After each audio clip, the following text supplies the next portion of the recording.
The government just announced a new project, Greater Southern Waterfront, during the 2019 National Day rally.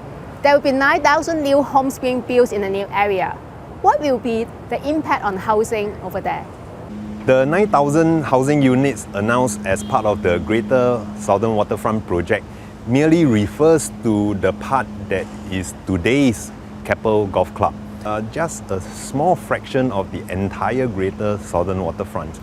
The entire project actually is twice the size of Punggol, and Punggol is slated for a design of up to 100,000 housing units. Therefore, I would estimate that the Greater Southern Waterfront, in completing within the next 30 to 50 years, might have a total of 150,000 housing units.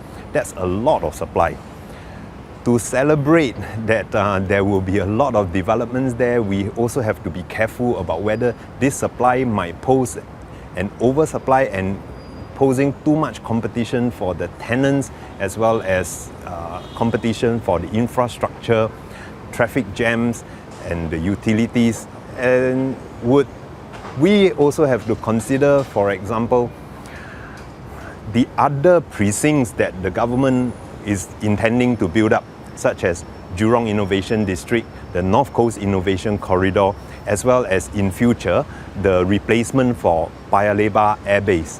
When you take all these developments together, would we have sufficient population to be able to make use of all these housing units? That is something that we have got to watch carefully over the next 10 to 15 years. Right now, we already have corals, Caribbean and reflections at Keppel Bay. How will the new plan affect the existing projects? The plans will not affect the existing projects such as reflections and corals and the Caribbean immediately, because the golf course will only run out in terms of its land lease in 3 to 4 years' time. Tenants would then rezone the land for housing use and then sell the land to build new condominium and HDB units.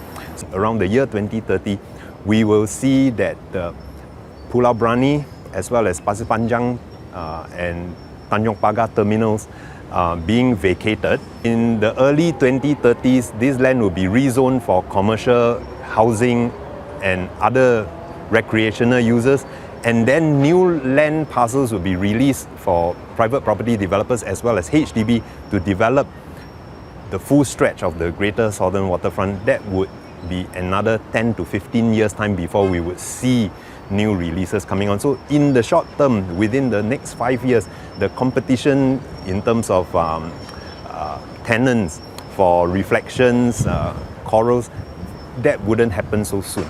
The government said the new plan is to live to work and to pay. Do you expect a lot of companies moving their offices to the new area? The issue is we have got so many new precincts coming up that is for live, play and work. And in addition to the Greater Southern Waterfront, we are already halfway into building Jurong Lake District. We are just about to begin building up Jurong Innovation District. And then we've got the Woodlands, we've got the Paya Lebar, we've got One North Precinct that is being built up. So how all these will pan out, which one comes first, which one comes second, I think we really have to pay attention over the next 5 to 10 years and be careful about putting our bets in too early.